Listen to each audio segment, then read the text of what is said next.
Meeting recorded. ওকে, তাহলে pericardium এই যে ফাইব্রোসেরাস স্যাক, কারণ এটা নিয়ে কনফিউশন যদি না যায় তাহলে আমরা পেরিকার্ডিয়াল ইফিউশন এবং কনস্ট্রিকটিভ পেরিকার্ডাইটিস এটার সব জায়গাতেই পুরোটার সাথে গ্যাঞ্জাম লেগে যাবে। এই জন্য এই ডেফিনেশনটা আমরা যদি ভালোভাবে জানি যে পেরিকার্ডিয়াম ইজ এ ফাইব্রোসেরাস স্যাক, মানে বোঝা যাচ্ছে একটা ফাইব্রাস লেয়ার এবং সেরাস লেয়ার। ফাইব্রাস লেয়ারটা থাকে আউটার সাইডে। আমরা যদি এই ছবিটা দেখি, ছবিটা খুব ক্লিয়ার ছবি যে আউটার ফাইব্রাস লেয়ার আর ইনার হচ্ছে সেরাস লেয়ার।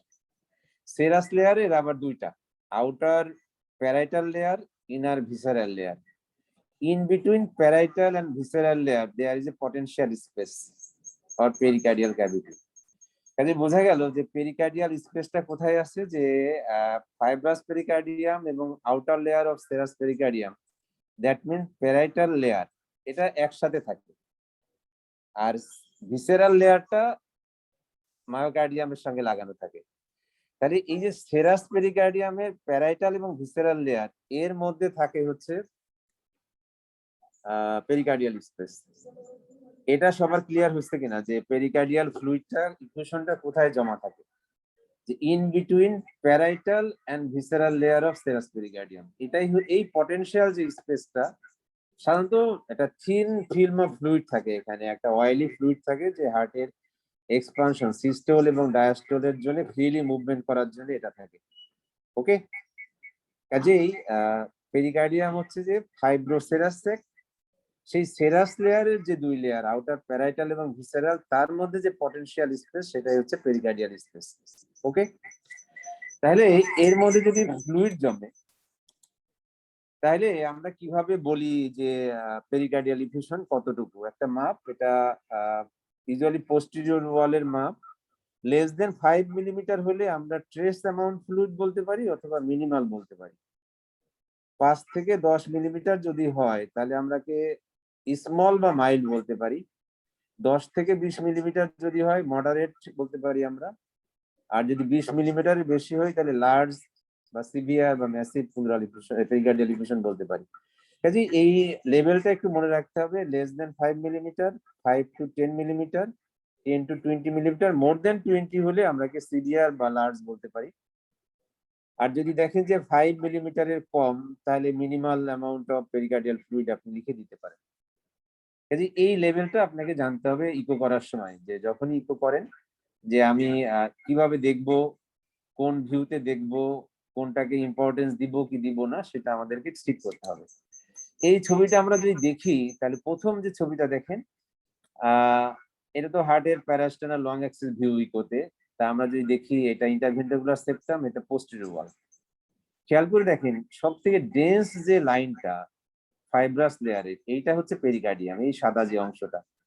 আর এটা তো ভিতরে মায়োকার্ডিয়াম ছিল, তার সাথে ভিসেরাল লেয়ারটা লাগানো ছিল। হ্যাঁ,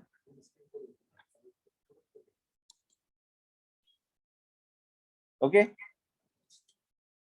তাহলে এইখানে আমরা দেখতে পাচ্ছি যে থিন ফিল্ম অফ একটা, এই যে ব্ল্যাক যে দাগটা ইকো ফ্রি স্পেস, এটাই হচ্ছে ফ্লুইড স্পেস, ইকো ফ্রি। কিন্তু এই যে ব্ল্যাক যে এরিয়াটা আপনি দেখতে পাচ্ছেন এটা হচ্ছে echo free space, echo free space. কাজে ইকো ফ্রি এইখানে দেখেন যে মায়োকার্ডিয়াম, আর এই যে এটা থিন লেয়ার, এটা ভিসারাল লেয়ার অফ পেরিকার্ডিয়াম, যেটা মায়োকার্ডিয়ামের সঙ্গে লাগানো আছে। আর বাইরের দিকে আছে ফাইব্রাস পেরিকার্ডিয়াম আর parietal layer of serous pericardium. এর মাঝে যে থিন লাইন অফ ফ্লুইড, এইটাই হচ্ছে আমরা যেটা মিনিমাল বলছিলাম বা স্মল, এটা মাপলে হয়তো 2 থেকে 3 মিলিমিটার হবে। কাজে এটা হচ্ছে পোস্টেরিয়র ওয়াল, তাই না? আর এইখানে খেয়াল করে দেখেন রাইট ভেন্ট্রিকেলের সামনে এইটা হচ্ছে এন্টেরিয়র লেয়ার, এই যে থিন একটা ব্ল্যাক ট্রান্সলুসেন্ট এরিয়া যেটা, সেটা। এবার দেখেন অ্যামাউন্টটা কিন্তু এখানে বেড়ে গেছে, তাহলে এটা কি স্মল, 5 থেকে 10 মিলিমিটার স্মল পেরিকার্ডিয়াল ফ্লুইড। এইখানে যদি আমি ধরি যে 10 থেকে 20 তাহলে মডারেট, আর এটা অবশ্যই 20-এর বেশি তাহলে এটা লার্জ পেরিকার্ডিয়াল ইফিউশন। এই যে হার্ট দেখা যাচ্ছে যে হার্ট মনে হচ্ছে যে সমুদ্রের পানির মধ্যে ভাসতেছে, তাই না? সুইঙ্গিং হার্ট, বোঝা যাচ্ছে? হ্যালো,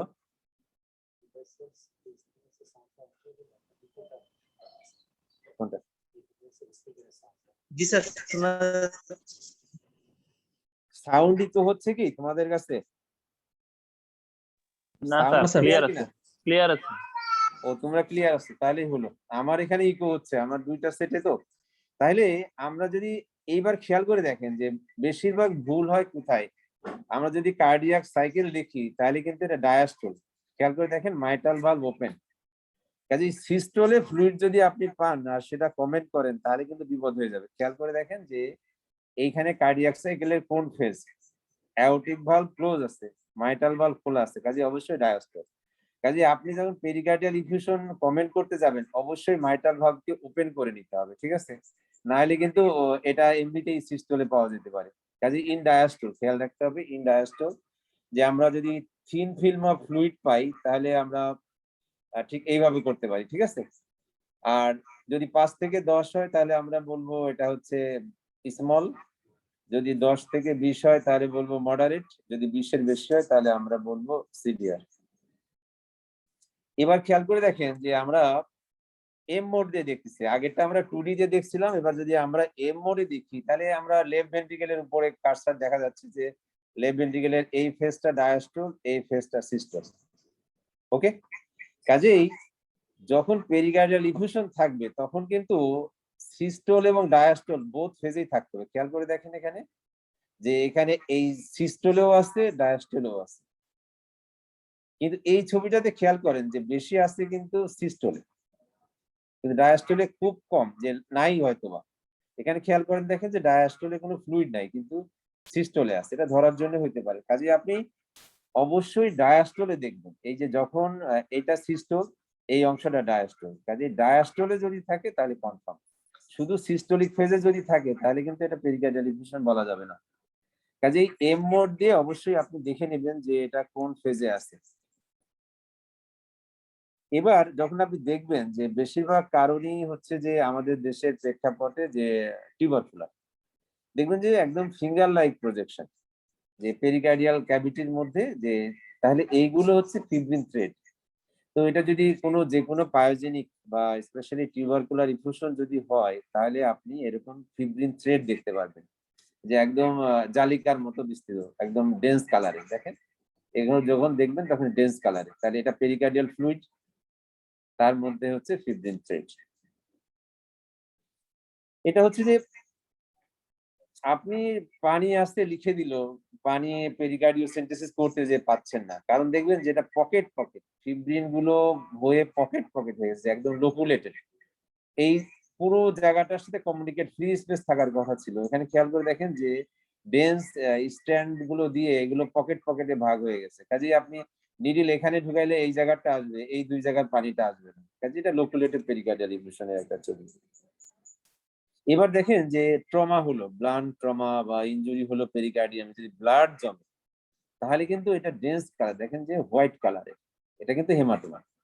কাজে আমরা যে দেখি ইকো ফ্রি স্পেস, এটা কিন্তু ইকো ফ্রি, এটা ইকোজেনিক স্পেস, তাহলে এটা ইন্টারপেরিকার্ডিয়াল হেমাটোমা। পেরিকার্ডিয়াল ইনফিউশন তো বটেই, কিন্তু এটা সাডেন ব্লাড কালেকশনের জন্য হয়েছে, ঠিক আছে? কিন্তু আবার হেমোরেজিক ফ্লুইড হলে যে এটা ডেন্স হবে তা কিন্তু না, যে শুধুমাত্র ব্লাড দিয়ে যদি হয়, হেমোরেজিক ফ্লুইড না হয়ে যদি শুধু হেমাটোমা হয় তাহলে কিন্তু এটা ডেন্স কালারের হবে। খেয়াল করে দেখেন এই যে ডান দিকের ছবিটা, সেটাই দেখেন যে এটাতে এইভাবে আসছে, তাহলে এটা হেমাটোমা হলে, ইন্টারপেরিকার্ডিয়াল হেমাটোমা হলে এরকম আসতে পারে। এবার খেয়াল করে দেখেন এটা খুব কমন মিস্টেক, যে হার্টের মধ্যে পানি জমবে, এটা কি যে কোনো এক সারফেসে সম্ভব? তাহলে এই স্পেস তো ফ্রি, পেরিকার্ডিয়াল স্পেস সব দিকে, কোথাও অ্যাটাচড নাই। তাহলে এখানে দেখেন লিভারের নিচে এন্টেরিয়রলি দেখে আপনি লিখে দিলেন যে পেরিকার্ডিয়াল ইফিউশন, মারাত্মক ভুল। দেখেন পিছনে কিচ্ছু নাই, এটা সেপ্টাল ওয়াল, এটা এলভির পোস্টেরিয়র ওয়াল, এই যে ডেন্স যে জায়গাটা দেখেন, যে এই মায়োকার্ডিয়াম থেকে পেরিকার্ডিয়াম আপনাকে চিনতে হবে যে একদম ডেন্স কালার, দেখেন মোর ইকোজেনিক, এইটা হচ্ছে পেরিকার্ডিয়াম লেয়ার। এখানে কিন্তু দেখেন এক ফোঁটাও পানি নাই, কিন্তু আপনি লিখে দিলেন পেরিকার্ডিয়াল ইফিউশন এন্টেরিয়রলি। একদিকে যদি এন্টেরিয়রলি পান, কারণ অলওয়েজ ডিপেন্ডেন্ট পার্টে ফ্লুইড আগে জমা হবে, বাতাস জমা হলে উপরের স্পেসে হবে, তো এটা তো বাতাস না যে উপরে জমা হবে, কাজে অবশ্যই এই পোস্টেরিয়রলি থাকতে হবে। কাজেই এটা just epicardial fat, epicardial pad of fat. খেয়াল করে দেখেন এই জায়গাটা, কিন্তু এটা কিন্তু ইফিউশন না। ইফিউশন থাকলে পোস্টেরিয়রলি অবশ্যই থাকতো। কাজেই কখনোই সিস্টোলে দেখবেন না, কমেন্ট করবেন না, আর কখনোই এক লেয়ার এন্টেরিয়রলি থাকলে সেটা কমেন্ট করবেন না প্লিজ। এই দুইটা জিনিস আপনি খেয়াল রাখবেন।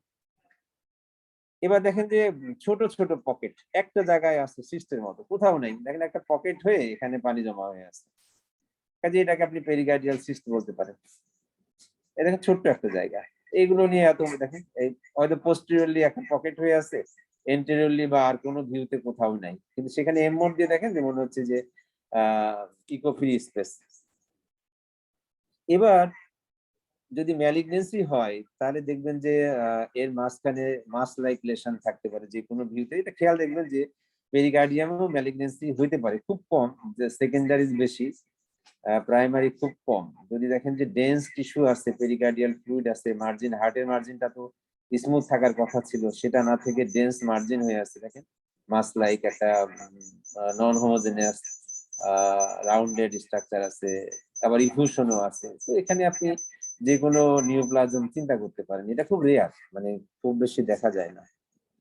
এবার সব থেকে বেশি কমন মিস্টেক হয় যেটা প্লুরাল ইফিউশনের সাথে একদম হয়, প্রথম হয় হচ্ছে এপিকার্ডিয়াল ফ্যাটকে প্লুরাল ইফিউশন, এই পেরিকার্ডিয়াল ইফিউশন বলা। সেকেন্ড হচ্ছে সিস্টোলে দেখে পেরিকার্ডিয়াল ইফিউশন বলা। থার্ড হচ্ছে প্লুরাল ইফিউশন, লার্জ প্লুরাল ইফিউশনকে আপনি এনআইসিভিডি রেফার করে দিলেন যে পেরিকার্ডিওসেন্টিসিসের জন্য, কিন্তু ইকো করে দেখলেন এটা প্লুরাল ইফিউশন। তাহলে রোগীর জন্য ভোগান্তিটা বুঝেন। কাজেই আপনাকে এই জিনিসটা আবারও মাথায় রাখতে হবে যে এটা প্লুরাল ইফিউশন না পেরিকার্ডিয়াল ইফিউশন, কখনোই এটাকে ভুল করা যাবে না। তো চেনার বুদ্ধি হচ্ছে এখানে দেখেন আমি দুইটা ছবি আছে, যে উপরেরটা পেরিকার্ডিয়াল ইফিউশন, নিচেরটা প্লুরাল ইফিউশন। এখন চিনবো কিভাবে? পেরিকার্ডিয়াল ইফিউশন যত বেশি হোক, যে সেটা লেফট অ্যাট্রিয়ামের এই মার্জিন এবং বিফোর দা অ্যাওর্টা, এটা ডিসেন্ডিং অ্যাওর্টা আর কি, ঠিক আছে? এই ডিসেন্ডিং অ্যাওর্টার কে ক্রস করবে না কখনো, ডিসেন্ডিং অ্যাওর্টার সামনে থাকবে। যত বেশি ইফিউশনই হোক এইভাবে বাড়তে থাকবে, এইভাবে বাড়তে থাকবে, কিন্তু কখনোই সে লেফট অ্যাট্রিয়ামের পিছনে যাবে না এবং অ্যাওর্টার পিছনে যাবে না, ডিসেন্ডিং অ্যাওর্টার পিছনে যাবে না। কাজে খেয়াল করে দেখেন যে এই ইনফিউশনটা হচ্ছে যেহেতু কোথায় অ্যাওর্টার সামনে আছে, এবং অবশ্যই এই যে অ্যাট্রিওভেন্ট্রিকুলার যে গ্রুপ, সেই গ্রুপ বরাবর আছে, যে অ্যাট্রিয়াম আর ভেন্ট্রিকুলার জাংশন এখানে, তাহলে অ্যাট্রিওভেন্ট্রিকুলার গ্রুপ সেই গ্রুপের সঙ্গে অ্যাটাচ। কাজে যত পানি জমুক এই দিকে বাড়তে থাকবে, কিন্তু কখনোই এটা এই দিকে আসবে না। এই দেখেন প্লুরাল ইনফিউশন কেমন, যে ডিসেন্ডিং অ্যাওর্টাকে ক্রস করবে এবং লেফট এই পর্যন্ত চলে যেতে পারে এইভাবে, কারণ লাংস এত দূর ধরে বিস্তৃত আছে। খেয়াল করে দেখেন যে লার্জ প্লুরাল ইনফিউশন, এই হচ্ছে অ্যাট্রিওভেন্ট্রিকুলার গ্রুপ, এটা হচ্ছে ডিসেন্ডিং অ্যাওর্টা, তার পিছনে বিয়ন্ড চলে গেছে। এবং দেখেন এইটা হচ্ছে পেরিকার্ডিয়ামের লেয়ার, এটা মায়োকার্ডিয়ামের লেয়ার। কাজে এই পেরিকার্ডিয়াল ইনফিউশন হচ্ছে যে মায়োকার্ডিয়াম আর পেরিকার্ডিয়ামের মধ্যে, দেখেন এই হচ্ছে মায়োকার্ডিয়ামের লেয়ার আর এই হচ্ছে পেরিকার্ডিয়াম লেয়ার, এর মধ্যে কিন্তু। আর এটা কিন্তু পেরিকার্ডিয়ামের বাইরে, এই যে ডেন্স যে লাইনটা, এটা হচ্ছে পেরিকার্ডিয়াম আউটসাইড দেন দা পেরিকার্ডিয়াম। কাজে বোঝা গেল যে কখনোই এই মিস্টেকটা করা যাবে না, খুব কুইকলি দেখে নেবেন যে এত লার্জ ইফিউশন এটা ডিসেন্ডিং অ্যাওর্টাকে ক্রস করে যাচ্ছে কিনা, এটা অ্যাট্রিওভেন্ট্রিকুলার গ্রুপকে লেফট অ্যাট্রিয়ামের দিকে চলে আসছে কিনা। আবার খেয়াল করেন ছবিটা, এটা হচ্ছে boundary of pericardial effusion, atrioventricular গ্রুপের সঙ্গে ফিক্সড এবং অ্যাওর্টার সামনে, ডিসেন্ডিং অ্যাওর্টার সামনে। আর এটা বিয়ন্ড, যত বাড়তে থাকবে তত অ্যাওর্টার পিছনের দিকে চলে যেতে থাকবে, ঠিক আছে? এবার আমরা যে কার্ডিয়াক টেম্পোনেট, যে পানি টানবো কি টানবো না, একজনের 30 মিলিমিটার রয়ে গেছে, তার কিন্তু পানি না টানলেও চলবে যদি তার টেম্পোনেটের ফিচার না থাকে। আপনি ডায়াগনস্টিক পারপাসে করতে পারেন, কিন্তু থেরাপিউটিক পারপাসে করা যাবে না, দরকার নেই। তাইলে আমরা যদি কার্ডিয়াক টেম্পোনের ফিচার গুলো দেখি, যে রোগীর শ্বাসকষ্ট হবে, আবার এলবিএফ মনে করে যদি ল্যাসিস ফুসেমাইড দেন, তাহলে কিন্তু এই রোগীর প্রিলোড কমে যায়, আরো খারাপ হয়ে যাবে। কাজে লাং বেসটা অস্কালটেট করে নেবেন, যে এটা এলভিএফ এর রোগীর কার্ডিয়াক টেম্পোনেট না শুধু কার্ডিয়াক টেম্পোনেট। কাজেই যে দেখেন breathlessness but clear lungs, pulse যে কোনো রোগী শকের ফিচারের মতো, যে পালস স্মল ভলিউম পালস হবে, ট্যাকিকার্ডিয়া হবে এবং ব্লাড প্রেশার কম থাকবে। এবং এখানে পরীক্ষার জন্য জগুলার ভেনাস প্রেশারটা খুব ইম্পর্টেন্ট, যে এখানে জগুলার ভেনাস প্রেশার এলিভেটেড হবে, ওয়াই ডিসেন্ট হয় এবং এক্স ওয়েভটা প্রমিনেন্ট হয় বেশি। মানে পরীক্ষার জন্য হলো এতটুকু বলতে হবে যে কার্ডিয়াক টেম্পোনেটে জেভিপি এর বর্ণনাটা কেমন, যে জেভিপি রেইজড হবে এবং তার এক্স যে ওয়েভটা সেটা প্রমিনেন্ট হবে এবং ওয়াই ডিসেন্ট র্যাপিড ডিসেন্ট হবে। কুসমুল সাইন খুব কমন, যে ইউজুয়ালি ইনস্পিরেশনে জগুলার ভেনাস প্রেশার ফল করার কথা, সেখানে ফল না করে রাইজ করবে। তাহলে paradoxical rise of JVP during inspiration, normally ইনস্পিরেশনে জগুলার ভেনাস প্রেশার কমবে, কাজে এটাকে বলে কুসমুল সাইন।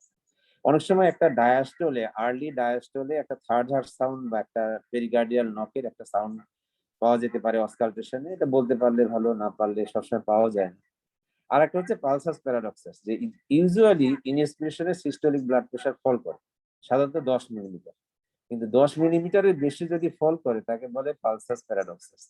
কাজে কার্ডিয়াক টেম্পোনেটের এই ফিচার গুলো মানে ক্লিনিক্যাল ফিচার আপনাকে জানতে হবে, কারণ আপনি যখন সিসিতে ডিউটি করেন পেরিকার্ডিয়াল সিনথেসিস করার আগে, যে আপনার রোগী কার্ডিয়াক টেম্পোনেটের ক্লিনিক্যাল ফিচার আছে কিনা, ইকোকার্ডিওগ্রাফিক ফিচার আছে কিনা, ইসিজি ফিচার আছে কিনা, ঠিক আছে। কাজেই তাহলে আমরা এগুলো বলতেই পারি যে ব্রেথলেসনেস থাকবে, তার লাংস ক্লিয়ার থাকবে, আর স্মল র্যাপিড থ্রেডি পালস থাকবে, ব্লাড প্রেশার কম থাকবে, জেবিপি রেইজড হবে, ইনস্পিরেশনে প্যারাডক্সিক্যালি রেইজড হবে, যেটাকে কুসমল সাইন বলে। ব্লাড প্রেশারের ক্ষেত্রে হচ্ছে যে during inspiration systolic blood pressure more than 10 millimetre rise করবে। পেরিকার্ডিয়াল নক শব্দটা জানা থাকা ভালো। এবার আপনি ইকোতে কিভাবে কার্ডিয়াক টেম্পোনেট বলবেন, এটা কিন্তু ভেরি ভেরি ইম্পর্টেন্ট। যে রাইট অ্যাট্রিয়াল কলাপস, এটা খুব সেন্সিটিভ মার্কার, আগে আসে পরে যায়, ঠিক আছে। ট্রেন লাইনের নিয়ম জানেন তো, ট্রেন যদি একটা সিঙ্গেল লাইনে ক্রসিং হয় তাহলে যে ট্রেনটা পরে আসে সেই ট্রেনটা আগে ছাড়ে। তো রাইট অ্যাট্রিয়াল যে কলাপসটা এটা আবার একটু অন্যরকম, যেটা সবার আর্লি আসে এবং পরে যায়। তাহলে right atrial collapse during systole, তাহলে সিস্টোল কিভাবে বুঝবেন, হয় আপনার ইসিজি গেটেড করতে হবে, আর না হলে আপনাকে মাইটাল ভালভ বা ট্রাইকাসিড ভালভের ওপেনিং দেখতে হবে। তাহলে right atrial collapse during systole কখনোই ভোলা যাবে না, আর right ventricular collapse during diastole, clear. RV collapse during diastole, আর এ কলাপস ডিউরিং সিস্টোল। এবং যখন পেশেন্ট টেম্পোনেডে যায় বা কনস্ট্রিকটিভ পেরিকার্ডাইটিস হয়, কিন্তু তখন তার ভলিউম, ভেন্ট্রিকেলের ভলিউমও চেঞ্জ হয়, তার সেপ্টামের মুভমেন্টও চেঞ্জ হয়, যেটাকে বলে সেপ্টাল বাউন্স, আমরা এর ছবি দেখাবো। আর যখনই পেশেন্ট টেম্পোনেড হোক, কনস্ট্রিকটিভ পেরিকার্ডাইটিস হোক, রেস্ট্রিকটিভ কার্ডিওমায়োপ্যাথি হোক, যখন তার প্রিলোডের উপরে চলে, তখন ইনফিরিয়র ভেনা কাভাটা ডাইলেটেড হয়, ইনফিরিয়র ভেনা কাভা ডাইলেটেড হয়, এবং usually inferior vena CAVA collapse করে, কিন্তু এখানে কলাপস করে না রেসপিরেশনের সময়। মোর দ্যান 50% কলাপস করার কথা, এখানে কলাপস করে না। কাজে এটাও আপনাকে দেখে নিতে হবে সাবকোস্টাল ভিউতে ইনফিরিয়র ভেনা কাভার ছবিটা। আর যদি মাইট্রাল আর ট্রাইকাসপিড ভালভের উপরে আপনি পালস ওয়েভ ডপলার দেখেন, যে তার রেসপিরেটরি ভেরিয়েশন হবে, নরমালি যেটা হয় তার থেকে বেশি এক্সাজারেটেড রেসপিরেটরি ভেরিয়েশন হয়। তাহলে এই 5টা প্যারামিটার যদি আপনি ইকোকার্ডিওগ্রাফিতে রাখেন, যে right atrial collapse during systole, right ventricular collapse during diastole, এবং যখন ভেন্ট্রিকেলের ভলিউম এবং সেপ্টামের চেঞ্জ হচ্ছে, তখন সেটাও আমরা ই করবো। ইনফিরিয়র ভেনা কাভা অবশ্যই দেখবো যে সেটা ডাইলেটেড এবং তার রেসপিরেটরি ভেরিয়েশন আছে কিনা। তারপর আমরা দেখবো যে মাইটাল ভালভ বা ট্রাইকাসপিড ভালভের রেসপিরেটরি ভেরিয়েশন আছে কিনা। তাহলে আমরা প্রথমে এই ছবিটা দেখি, এটা একটা টেক্সট বই থেকে নেয়া। আপনি খেয়াল করে দেখেন যে right atrial collapse, pericardial effusion সব দিকে দেখেন, এপিক্যাল ফোর্থ চেম্বারে দেখলে আপনি সব দিক দিয়ে দেখতে পাচ্ছেন যে পানি আছে, তাই না, সব দিকে পানি। রাইট অ্যাট্রিয়াম কলাপস তখন সিস্টোলে, দেখেন যে মাইটাল ভালভ বা ট্রাইকাসপিড ভালভ, মাইটাল এবং ট্রাইকাসপিড ভালভ দুইটাই দেখেন এখানে বন্ধ, তার মানে এটা কোন ফেজ, সিস্টোল। আর আরভি কলাপস দেখেন, আরভি ফ্রি ওয়াল কলাপস তখন ডায়াস্টোলে, দেখেন দুইটা ভালভই খোলা, অ্যাক্টিভ ভেন্ট্রিকুলার ভালভ খোলা মানে ডায়াস্টোল। এটা কি বুঝতে অসুবিধা হচ্ছে? হ্যালো হ্যালো, না স্যার, স্যার সমস্যা নেই। বোঝা যাচ্ছে স্যার, বোঝা যাচ্ছে না? বোঝা যাচ্ছে স্যার। যাচ্ছে স্যার। ও আচ্ছা, আমারও ইকোর জন্য যাচ্ছেটা পরে না শুনতেছি আমি সব কিছু, আর মাঝে মাঝে কথা বলতে হবে, আমি যে আদৌ সংযুক্ত আছি কিনা সেটাও আজকে ভালো বুঝতে পারতেছি না। স্ক্রিন দেখা যাচ্ছে, কথা শোনা যাচ্ছে? জি স্যার, শোনা যাচ্ছে, দেখা যাচ্ছে স্যার।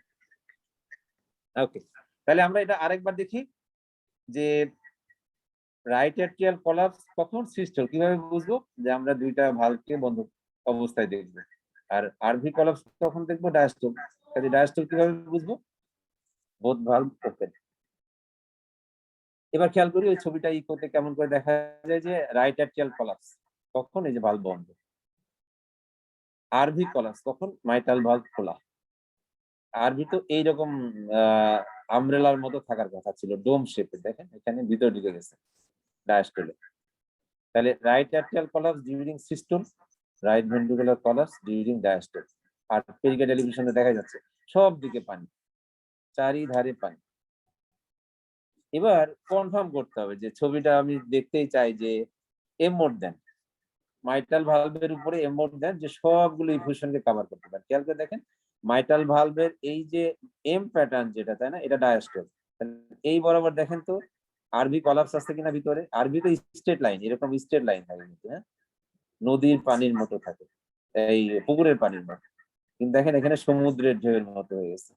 কাজে কোলাপসটা কখন? আরবি ইনওয়ার্ড চলে আসছে কখন? During diastole. তাহলে আপনি প্রমাণ করে দিলেন যে আরবি কোলাপস ডিউরিং ডায়াস্টল। বুঝতে অসুবিধা হচ্ছে? এই যে এম প্যাটার্ন, এটা কোন সাইকেল? কার্ডিয়াক সাইকেলের ডায়াস্টল, আর স্ট্রেট লাইনটা হচ্ছে সিস্টেম।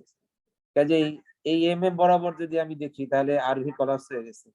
কাজে আপনি চোখ বন্ধ করে বলে দিতে পারেন আরভি কোলাপস ডিউরিং ডায়াস্টল। কাজে এটা কার্ডিয়াক টেম্পোনেটের ফিচার আছে। আরো একটা সেন্সিটিভ মার্কার আছে যে আপনি আরভি কোলাপস বুঝতে পারতেছেন না, তখন আপনি শর্ট অ্যাক্সিসে চলে যান। এই যে গ্রেট ভেসেল লেভেলে তার উপরে যে অংশটা আরভিওটি, এটা অনেক রিলায়েবল সাইন। যদি আপনি এটা দেখায় দিতে পারেন যে আরভিওটি কোলাপস, দেখেন এটা হচ্ছে স্টেজ সমান, এটা কোলাপস হয়ে গেছে। কাজে আরভিওটি কোলাপসও আপনার একটা রিলায়েবল সাইন। তাহলে RV collapse during systole, RV collapse during diastole. এবার ইনফিরিয়র ভেনা কাভা দেখেন, আমরা যদি সাবকোস্টাল ভিউতে যাই, এই জাংশন থেকে, যে রাইট অ্যাট্রিয়ামের জাংশন থেকে যদি আমরা 3 থেকে 17 মিলিমিটার, এভারেজ যদি 10 মিলিমিটার দূরে কার্সার রাখি, তাহলে দেখেন এই একদম স্ট্রেট টিউব, যে এখানে কোনো রেসপিরেটরি ভেরিয়েশন নাই। কাজে ইনস্পিরেটরি কোলাপস যদি না হয় তাহলে বুঝতে হবে যে এখানে অনেক বেশি প্রেসার। যে আমরা যে পালমোনারি হাইপারটেনশনের সময় দেখি না যে ইনফিরিয়র ভেনা কাভা ডাইলেটেড কিনা, ইনফিরিয়র ভেনা কাভার কোলাপসিবিলিটি কত। কাজেই আপনি যদি কার্ডিয়াক টেম্পোনেটের রোগী পান বা কনস্ট্রিকটিভ পেরিকার্ডিস রোগী পান, সেখানে ইনফিরিয়র ভেনা কাভা ডাইলেটেড পাবেন এবং তার রেসপিরেটরি ভেরিয়েশনটা পাবেন না। ঠিক আছে? কাজেই অবশ্যই এটা আপনাকে দেখে নিতে হবে। এবার কি স্যার হয় আমি রেসপিরেটরি আমি ভেরিয়েশন? আমার একটু ইন্টারাপ্ট করি স্যার, একটু মাঝখান দিয়ে স্যার। হ্যাঁ স্যার আমার একটা কোশ্চেন ছিল স্যার, এই যে আরবি কোলাপসটা নিয়ে স্যার। হ্যাঁ স্যার একটা হচ্ছে সিস্টলে কিন্তু স্যার আরবি স্যার এমনি স্যার কন্ট্রাক্ট করে স্যার, এবং ডায়াস্টলে স্যার হচ্ছে সাধারণত ওপেন হয়ে যায়। এই হ্যাঁ টেম্পোনারি রোগীগুলোর স্যার ইকো করলে একটা সমস্যা হয় যে সিস্টলে মনে হচ্ছে আরবিটা কন্ট্রাকশন তো এমনি করে, আর ডায়াস্টলে একটু ওপেন করে। এখন সেটা যখন ওপেন করে, এটা কি স্যার হচ্ছে নরমাল ওপেনিং না তার কোলাপস আছে? এটা স্যার আসলে বুঝার উপায়টা কি স্যার? না, কোলাপস যখন, যে আপনি আরভির যে প্রেসার, যে আরভি যখন ডায়াস্টলে থাকে, ডায়াস্টলে তো এক্সপান্ড থাকবে, তাই না? জি কিন্তু স্যার। বাইরের ফ্লুইডের প্রেসার যদি বেশি হয়, টেম্পোনেট কিন্তু অনেক বেশি ফ্লুইড হইতে হবে তা না। র্যাপিড অ্যাকুমুলেশন ফ্লুইড যেটা আরভি কে প্রেস করে দিচ্ছে, ডায়াস্টলে তো জি রিল্যাক্স স্যার। থাকার কথা ছিল, কিন্তু জি স্যার। ডায়াস্টলিকে ওকে কোলাপস করে দিচ্ছে। ইউজুয়ালি তো ডায়াস্টলে তার ফুল শেপে থাকার কথা ছিল। জি স্যার। অ্যাট্রিয়াম তার করা ছিল যে প্রেসারটা সিস্টোলের সময় অ্যাট্রিয়ামকে কোলাপস করে দিচ্ছে, আর আরভিকে ডায়াস্টোলের সময় কোলাপস করে দিচ্ছে। যে পেরিকার্ডিয়াল ফ্লুইডের প্রেসারটা কেমন তার উপরে ডিপেন্ড করতেছে যে সে হেমোডাইনামিক্যালি কোলাপস করবে কিনা। ঠিক এই কারণে কাজে এখানে আমরা কার্ডিয়াক টেম্পোনেটের ভেরিয়েশনটা দেখতে যাচ্ছি যে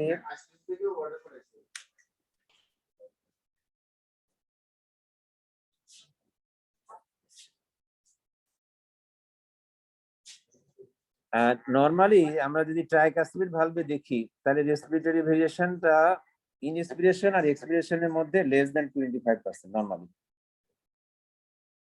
আর মাইটাল ভালভে হচ্ছে লেস দ্যান 50%। কিন্তু যদি এর 25% এর বেশি হয়ে যায় তাহলে হচ্ছে টেম্পোনেটের ফিচার, আর যদি 15%-এর বেশি হয় তাহলে হচ্ছে টেম্পোনেটের ফিচার। তাহলে আমরা সেই ছবিটা দেখি একটু। এইটা হচ্ছে যে মাইটাল ভালভের উপরে পালস ওয়েভ ড্রপটার দেওয়া আছে। তো নরমালি মাইটাল ভালভে কোন ফেজের ভেলোসিটি বেশি হবে? লেফট সাইডের এক্সপিরেশনে। তাহলে এটা হচ্ছে এক্সপিরেটরি ফেজের পিক। তারপরে যখন সে ইন্সপিরেশন নিচ্ছে ড্রপ করবে অবশ্যই নর্মাল ফিজিওলজিতে, কিন্তু সেটা যদি 15%-এর বেশি, আমি এই হাইটটা আর এই হাইটটা যদি দেখি যে 15%-এর বেশি ভেরিয়েশন হচ্ছে, তাহলে কিন্তু এটা টেম্পোনেটের ফিচার। এই প্লাসটা খেয়াল করেন, আর এই প্লাসটা, এটা তো রেসপিরেটরি গ্রাফ এই থাকে আমাদের মেশিনগুলোতে, এটা আছে কিনা জানি না। তাহলে এখান থেকে বোঝা যেত যে এটা এক্সপিরেশন আর এটা ইনস্পিরেশন, তো আমরা তো সেটা বুঝতে পারছি না। কাজে আমরা এটা বোঝার জন্য হচ্ছে যে যে ওয়েভটা মাইটাল ভালভে আপনি বড় দেখবেন সেটা হচ্ছে এক্সপিরেশন, আর যেটা ছোট দেখবেন সেটা হচ্ছে ইনস্পিরেশন। তো এই দুইটার পিককে যদি আমরা দেখি যে এটার থেকে এটা 15%-এর বেশি ভেরিয়েশন হচ্ছে, এই ডিমিনিশটা বা এই এলিভেশনটা, তাহলে সেখানে টেম্পোনেটের ফিচার। এটা কিন্তু মাইটাল ভালভের ক্ষেত্রে। মাইটাল ভালভে এক্সপিরেশনের ভেলোসিটি বেশি, ইনস্পিরেশনের কম। যদি ট্রাইকাসপিড ভালভে যান উল্টা, যে এখানে ইনস্পিরেশনে বেশি, এক্সপিরেশনে কম, কিন্তু যদি সেটা 25%-এর বেশি ভ্যারি করে তাহলে কিন্তু এটা টেম্পোনেটের ফিচার। জাস্ট এটা কিন্তু মনে রাখতে হবে যে রাইট সাইডের সবকিছু ইনস্পিরেশনে বাড়ে, লেফট সাইডের সবকিছু এক্সপিরেশনে বাড়ে। সেই ফর্মুলায় আপনি দেখেন যে তাহলে লেফট সাইড, তাহলে কোন ফেজে বেশি হবে এক্সপিরেশন, লেফট সাইডের মারমার, লেফট সাইডের ভলিউম সবকিছুই এক্সপিরেশনেই হয়। এইবার দেখেন যে আপনার নিডলটা পেরিকার্ডিওসেন্টিসিসের সময় পেরিকার্ডিয়াল স্পেসে আছে কিনা ইকো করার সময় আপনি দেখতে পাবেন যে আপনি হার্টের চেম্বারের ভিতরে আছেন না বাইরে আছেন।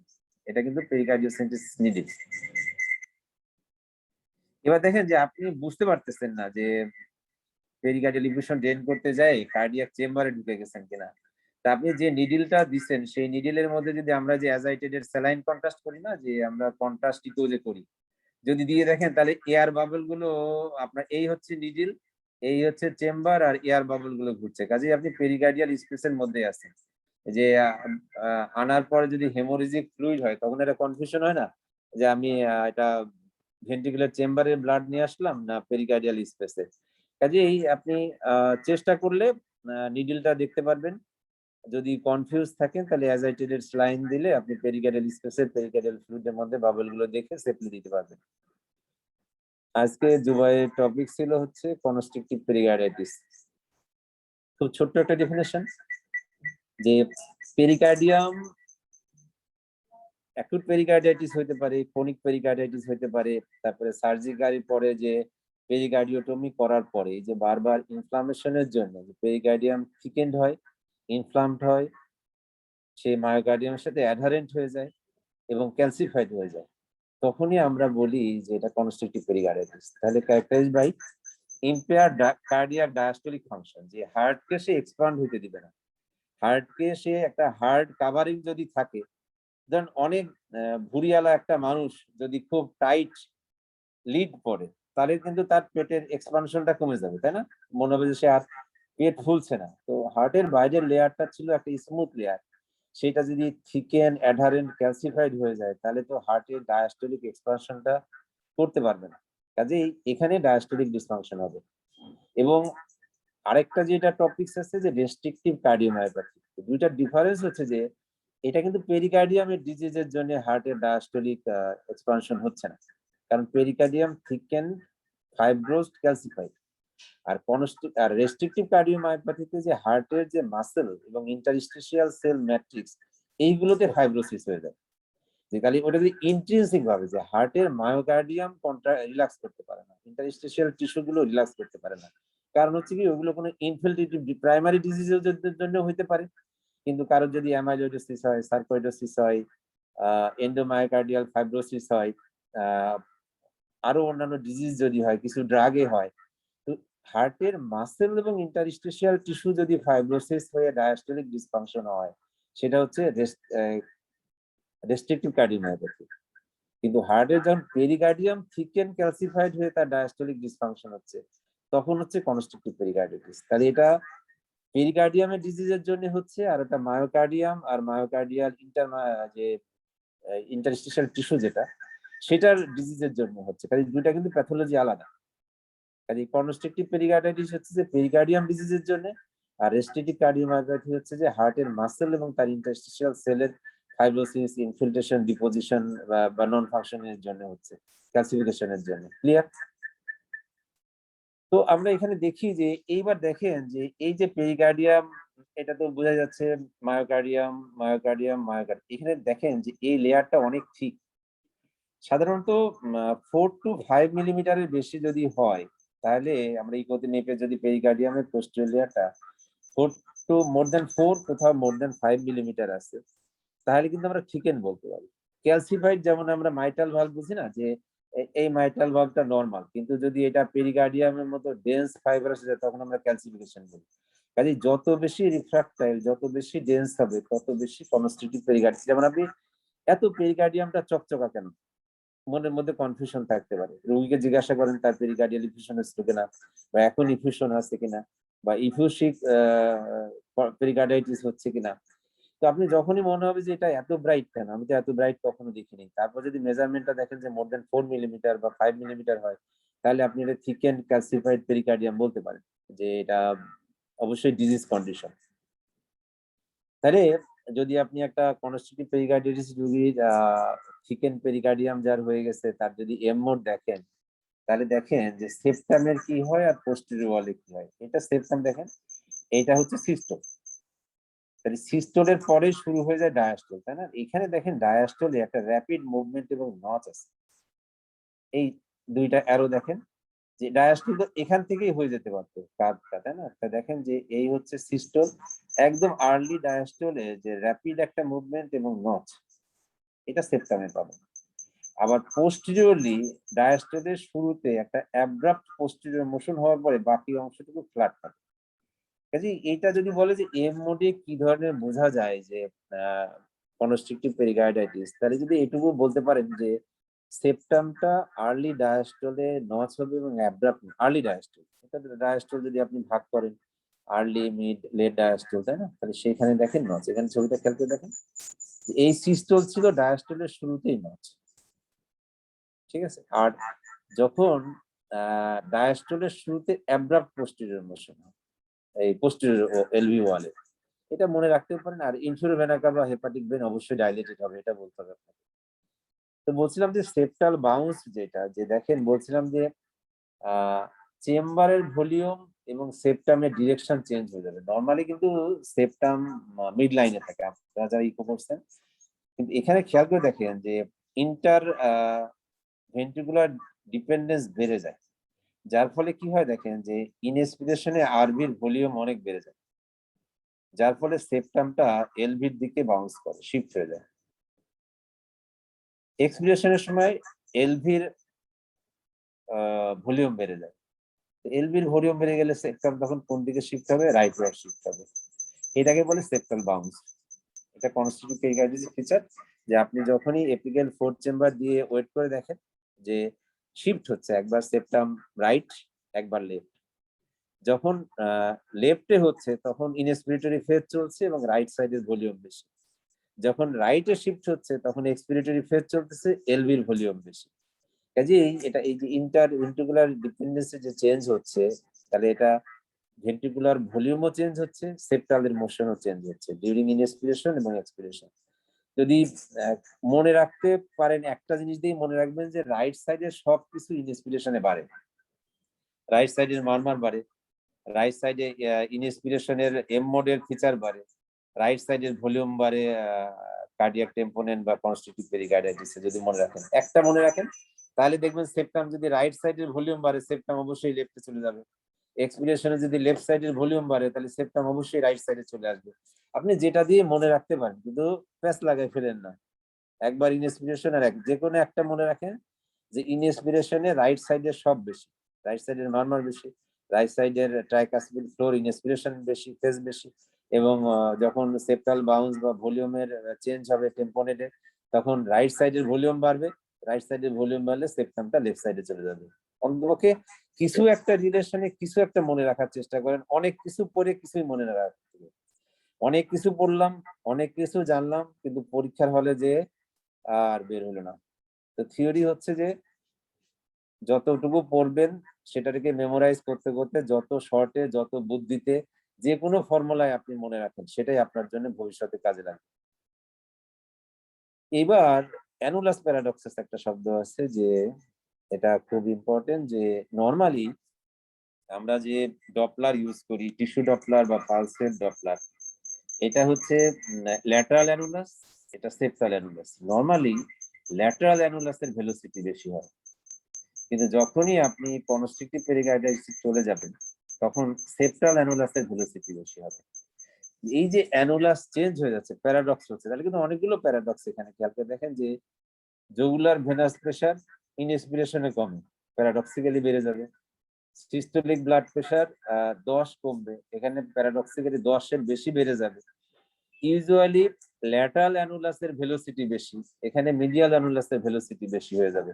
এটাকে বলে অ্যানুলাস প্যারাডক্সাস। শর্ট নোট থাকলে এটা আপনি ইউজ করতে পারবেন, যেমন ঠিক আছে, যে এটা ল্যাটারাল অ্যানুলাসের ছবি, এটা মিডিয়াল অ্যানুলাসের ছবি। এখানে ভেলোসিটি, যেহেতু এটা টিস্যু ডপলার, কাজে নিচের দিকে ভেলোসিটি, আর পালসের ডপলার হলে উপরের দিকে হতো। এটা টিস্যু ডপলারের ছবি, অ্যানুলাস প্যারাডক্সাস। এবার ওই যে ছবিটা বলছিলাম, যে ইনফ্লো প্যাটার্নটা, যে মাইটাল ভালভের ভেলোসিটি এক্সপিরেশনে বেশি, ইনস্পিরেশনে কম হবে। তাহলে এই এক্সপিরেশন আর ইনস্পিরেশনের ডিফারেন্স যদি 15-র বেশি হয়, তাহলে বুঝতে হবে যে এখানে চেঞ্জ আছে। আবার বলছিলাম যে রাইট সাইডে কি হবে, ইনস্পিরেশনে বেশি হবে, এক্সপিরেশনে কম হবে, কিন্তু 25% বেশি ভ্যারি করবে না। তার বেশি ভ্যারি হলেই আমরা এই দিকে চলে যাব। তো ইফিউশনও থাকতে পারে, আবার কনস্ট্রিকশনও থাকতে পারে। তাকে যে এখানে ইফিউশন দেখা যাচ্ছে এবং পেরিকার্ডিয়াম থিকেন ক্যালসিফাইড রাইট, কাজে এটা ইফিউসিভ পেরিকার্ডাইটিস, কনস্ট্রিকটিভ পেরিকার্ডাইটিস বলা যেতে পারে। খুব ছোট চার্ট, মানে এটা নিয়ে বহুত গবেষণা আছে, অ্যাটলিস্ট পরীক্ষায় পাস এবং আপনার জীবনের প্র্যাকটিসের জন্য এই কয়েকটা প্যারামিটার যদি মনে রাখতে পারেন, তাহলে আপনি পার পেয়ে যাবেন। যেমন কনস্ট্রিকটিভ পেরিকার্ডাইটিস বললাম, ঝামেলা কোথায়, পেরিকার্ডিয়াম, কাজে এটা থিকেন ক্যালসিফাইড ব্রাইট হবে। তো রেস্ট্রিকটিভ কার্ডিওমায়োপ্যাথি তো পেরিকার্ডিয়ামের কোনো ডিজিজই না, ওটা মায়োকার্ডিয়ামের ইটসেলফ ডিজিজ, কাজে পেরিকার্ডিয়াম নরমাল। কনস্ট্রিকটিভ পেরিকার্ডিটিসে অ্যাট্রিয়াল এনলার্জমেন্ট খুব বেশি হয় না, কিন্তু রেস্ট্রিকটিভ কার্ডিওমায়োপ্যাথিতে বাইঅ্যাট্রিয়াল এনলার্জমেন্ট হয় এবং সিভিয়ারলি ডাইলেটেড হয়, কারণ ভেন্ট্রিকেল কন্ট্রাক্ট করে না, সব চাপ অ্যাট্রিয়ামের উপর এসে পড়ে, কাজে অ্যাট্রিয়াম ডাইলেটেড হতে থাকে।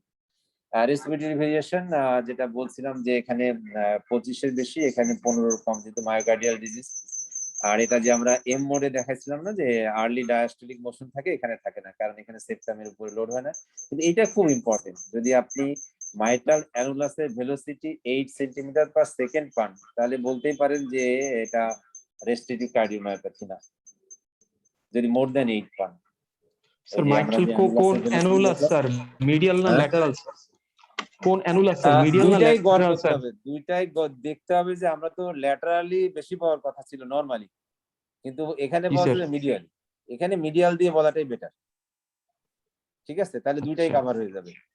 যে নরমালি আমাদের নরমাল যারা আমাদের ডায়াস্টোলিক ডিসফাংশন নাই বা কার্ডিয়াক টেম্পোনেন্ট বা কনস্ট্রাকটিভ পেরিকার্ডিটিস নাই, আমাদের ল্যাটারাল অ্যানুলাসের ভেলোসিটি মিডিয়াল থেকে বেশি। স্যার আরেকটা স্যার হচ্ছে, আপনি স্যার ওই এর ভ্যারিয়েশন স্যার বলছিলেন, মাইট্রাল ভালভে 15, ট্রাইকাসপিড ভালভে 25, এইখানে স্যার আবার সবগুলোই স্যার 25 এর বেশি বলছে স্যার। না, এইটার যে এটা ডিজিজ তো এটা নাই, এটা এখানে এইভাবে হবে না, কিন্তু এইটা ঠিক আছে। কনস্ট্রিকটিভ পেরিকার্ডাইটিস যখন হবে, এই শব্দটা যদি এই আলাদা করা নাই, এই যে চার্টটা, এটা আসলে এডিট করা যায় না। সেটা হচ্ছে যে আমরা যেটা বলছি আগে, যে মাইট্রাল ভালভের ক্ষেত্রে 15-র বেশি, আর ট্রাইকাসপিড ভালভে 25-এর বেশি, কিন্তু যখন রেস্ট্রিকটিভ কার্ডিওমায়োপ্যাথি হবে তখন ভেরিয়েশনটা কম হবে। আচ্ছা ঠিক আছে, এইটা ঠিক আছে। এখানে বলার দরকার নেই। এটা যখন কনস্ট্রিকটিভ পেরিকার্ডাইটিস এর ক্ষেত্রে বলবেন যে ফিচার, তখন এইটার বলবেন যে মাইট্রাল ভালভের জন্য 15 বেশি আর ট্রাইকাসপিডের জন্য 25-এর বেশি। এই ডিফারেন্সটা এখানে বলার দরকার নেই। এটা ওই আচ্ছা পুরো জিনিসটাকে এক চার্টে আনার জন্য এইভাবে করা, যে আপনি যদি বলেন যে আচ্ছা ঠিক আছে। কনস্ট্রিকটিভ পেরিকার্ডাইটিস এর ফিচার কি, এটার পাশেরটা আলাদা করি, তাহলে বলবেন যে এখানে পেরিকার্ডিয়াম থিকেন ক্যালসিফাইড হবে, এখানে অ্যাট্রিয়ামে এনলার্জমেন্ট কম হবে, এখানে ট্রাইকাসপিড ভালভের ভেরিয়েশন 25% বেশি হবে, মাইটালেরটা 15% বেশি হবে। এবং যদি এম মোড দিই আমরা সেপ্টালের আর্লি ডায়াস্টলিক একটা নজ বা মোশন পাবো, এবং অ্যানুলার ভেলোসিটি মিডিয়াল অ্যানুলাসে বেশি পাবো। এবার যদি রেস্ট্রিক্টিভ কার্ডিওমায়োপ্যাথি ফিচার বলেন, তাহলে পেরিকার্ডিয়াম নরমাল থাকবে, বাইএক্টাল স্যার আমি একটু বলি স্যার। স্যার হুম? স্যার আসসালামু স্যার। হ্যাঁ, হ্যালো স্যার এখানে ওই হ্যাঁ স্যার আমি ডাক্তার গাফফার স্যার। এখানে মনে হয় 25 আর 40% লেখা আছে স্যার মনে হয়। কোনটা? স্যার কনস্ট্রিকটিভ পেরিকার্ডাইটিসে স্যার ওই যে কনস্ট্রিকটিভ পেরিকার্ডাইটিস স্যার যেটা আপনি 25 বলতেছেন স্যার, মাইট্রাল ভালভের ক্ষেত্রে হচ্ছে স্যার 25% আর ট্রাইকাসপিড ভালভের ক্ষেত্রে এটা মনে হয় স্যার 40%। তো এই জন্য বলছে স্যার কনস্ট্রিকটিভ পেরিকার্ডাইটিস ওভারঅল দুটোটা মিলে 25% এর বেশি। ওইটা হইতে পারে, এটা এরকম হইতে পারে, কিন্তু এটা আমি এটা যেখান থেকে এরকম আমি স্যার বই দেখছিলাম আর কি স্যার। হ্যাঁ হ্যাঁ, এটা হইতে পারে যে আরো বেশি, কিন্তু অ্যাট লিস্ট মোর দ্যান হ্যাঁ হ্যাঁ স্যার 40%। মাইট্রাল ভালভের ক্ষেত্রে 25% আর ট্রাইকাসপিড ভালভের ক্ষেত্রে সেটা হচ্ছে স্যার 40%। তো এই জন্য মানে আরো দুইটার বেশি ক্ষেত্রে বলছে 25 কনস্ট্রিকটিভ আর 40। পেরিকার্ডাইটিস ঠিক আছে, মোর এটা দ্যান দেখে নিও, 25। আমি দেখবো না। ঠিক আছে, ঠিক আছে ওকে স্যার ঠিক আছে 25 আর 40 হলে তো ভালো। ঠিক আছে, এটা আমরা দেখে নিব। ঠিক আছে, তাহলে আমার কাছে স্লাইডটা আছে, আমি জানি না এটা কোথা থেকে নিছি, আমি দেখবো না এটা। তাহলে এইবার হচ্ছে যে আর কার কি কোশ্চেন আছে?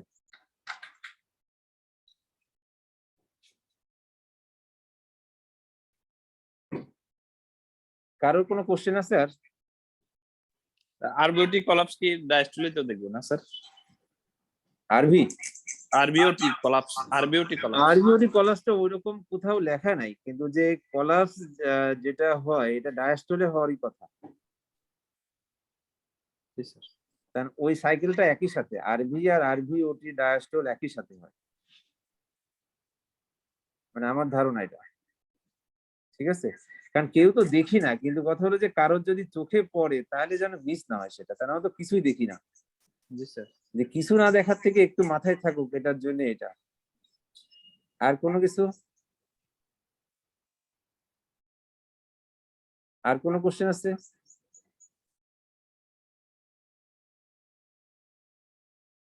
সবার বোঝা হয়ে গেছে? হুম, আবিদ,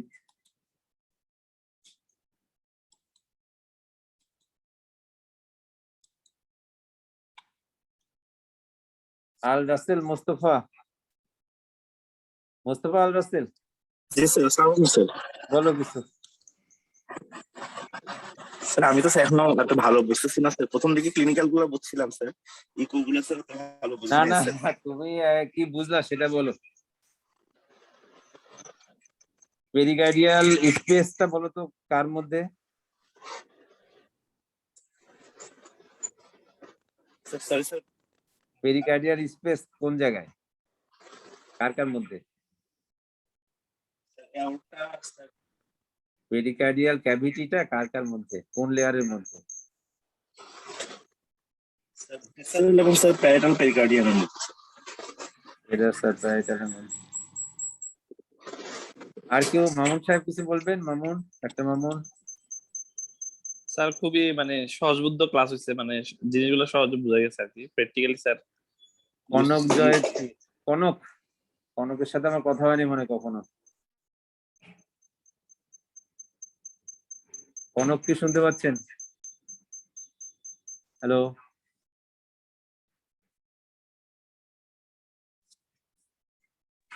আজাদ তাসমি, ফেসবি না এমডি? স্যার আদাব স্যার, আমি sir MB thesis sir, resident? MB thesis করব, non residency sir. Non resident? জি স্যার। হ্যাঁ বলেন তো, কি বুঝলেন না সেটা বলেন। স্যার মোটামুটি বুঝছি স্যার, খুব ভালো ক্লাস হয়েছে স্যার, কিন্তু এই সব যে তো আমি বুঝি ইকোর নাই, আমাকে তো ফাইন্ডিংটা গাফফার আবার বই হ্যাঁ। দেখতে পাঠাবে, কারণ এটা আমার স্লাইড কেন জানি না মাথায় এটাই ঢুকে আসছে, কিন্তু গাফফারের জন্য তো আবার পড়াশোনা করতে হবে। 40%। জি স্যার, এটা একটু দেখতে হবে স্যার। ঠিক আছে, 25 ভেরিয়েশন আছে, 25% আর 40%, এই তো? ট্রাইকাসপিডে মোর দেন 40 আর মাইট্রালে মোর দেন 25%, এই তো? জি স্যার। এটা আছে, সুয়ান্তনে আছে। হ্যাঁ ঠিক আছে। আর কি আছে? জুবাইর, মনিটর, মনিটর জুবাইর, বলেন কিছু। ক্লাস ভালো হয়েছে স্যার। না না, তার জন্য তো ফোন বলি নাই। ক্লাস ভালো খারাপটা তো আমি জানি। তোমার কাছে তুমি কি বুঝলা সেটা বলো। কিছু বোঝা গেল? জি স্যার। তাহলে সবাই যারা অ্যাটলিস্ট সেকেন্ড পার্ট বা ফেজ বি তে, তাদের ইকো করা উচিত। ইকো করতে গেলে মাথায় রাখতে হবে যে জিনিসগুলো, যে প্যারাস্টার লং অ্যাক্সিস ভিউতে যদি ইকো ফ্রি স্পেস হয় তাহলে দেখতে হবে এন্টেরিয়রলি বা পোস্টেরিয়রলি দুই জায়গাতেই আছে কিনা। তারপরে সেটা অবশ্যই সিস্টলে নিতে হবে, এবং যেটা প্লুরাল ইকুয়েশন কিনা, যে ডিসেন্ডিং আউটার পিছনে যাচ্ছে কিনা, লেফট অ্যাট্রিয়ামের পিছনে যাচ্ছে কিনা, এই তিনটা জিনিস খেয়াল রেখে যাত্রা শুরু করতে হবে। তারপরে আপনি মাইল্ড, মডারেট, সিভিয়ার যেভাবে বলেন, স্মল, মডারেট, লার্জ, তারপরে স্যার আপনাকে যে ডায়াস্টলে দেখতে হবে স্যার, ডায়াস্টলে দেখতে হবে স্যার। হ্যাঁ স্যার ডায়াস্টলে দেখতে হবে আপনি বলছিলেন স্যার, যে সেটা অবশ্যই ডায়াস্টলে দেখতে হবে, সিস্টলে না, নাকি স্যার? আমি শুনতে পাচ্ছি না ভালো। আচ্ছা আচ্ছা, ওকে স্যার। না স্যার, ওই যে ফাইন্ডিংটা আপনি বলছিলেন স্যার ডায়াস্টলে, আমরা প্যারাস্টার্নাল ভিউটা ডায়াস্টলে কমেন্ট করব স্যার, যে ডায়াস্টলে, হ্যাঁ, হ্যাঁ যে not systole। ডায়াস্টলে ডায়াস্টলে সিস্টোলের যার আছে বেশি, তার তো সিস্টোল ডায়াস্টল দুই জায়গাতেই আছে। কিন্তু দুটাতেই যখন পাবো। কনফিউশন যে আপনি একটু ফ্লুইড পেলেন মিনিমাল, সেটা সিস্টোলে, সেটা যেন না হয়। যখন স্মল, মডারেট, লার্জ হয়ে যাবে তখন আপনি সিস্টোল ডায়াস্টল দুই জায়গাতেই পাবেন, কিন্তু মেজারমেন্টটা নিবেন ডায়াস্টলে। আচ্ছা স্যার। আর যখন একেবারেই যে এই 2-3-5 মিলিমিটার, সেটা অবশ্যই ডায়াস্টলে নিতে হবে, সেটা সিস্টোলে না। কিন্তু একটা অ্যামাউন্টের বেশি হয়ে গেলে তখন আর তো সব ফেজেই দেখতে পাবেন, কিন্তু মেজারমেন্টটা অলওয়েজ ডায়াস্টলিক মেজারমেন্ট। ওকে। তারপরে এই কার্ডিয়াক টেম্পোনেটের ফিচার আছে কিনা, এটা যদি আপনি উল্লেখ করে দেন তাহলে যারা দেখবে তারা বলতে পারবে। সেখানে বলা হচ্ছে যে আর এ কলাপস সিস্টল কিছু না দেখতে পারলেও আরভি কলাপস ইন ডায়াস্টল, এটা আপনাকে বলে দিতে হবে। যে কোনো একটা কলাপস আপনাকে বলে দিতে সুবিধা, যে আপনি যদি বলতেই পারেন এটা ভলিউম চেঞ্জ হচ্ছে, সেপ্টাম মোশন চেঞ্জ হচ্ছে, ইনফিরিয়র ভেনা কাভা ডাইলেটেড হয়ে গেছে এবং তার রেসপিরেটরি ভেরিয়েশন নাই। আর যেটা আমাদের গাফফার সাহেব বলেন 25 আর 40 যদি হয়, ওকে, ট্রাইকাসপিডে 40-এর বেশি ভেরিয়েশন, মাইট্রালে 25-এর বেশি ভেরিয়েশন যদি হয়, তাহলে রেসপিরেটরি ভেরিয়েশনটা, কাজে এটা না দিলে আপনার এই ইকো রিপোর্ট অনুযায়ী কেউ বুঝতে পারবে না। কাজেই আর এই কলাপসটা খেয়াল করেন, আরভি কলাপসটা খেয়াল করেন অ্যাটলিস্ট। আর এম মোডের সাথে আপনি কোয়েনসাইজ করে দিয়ে দেন।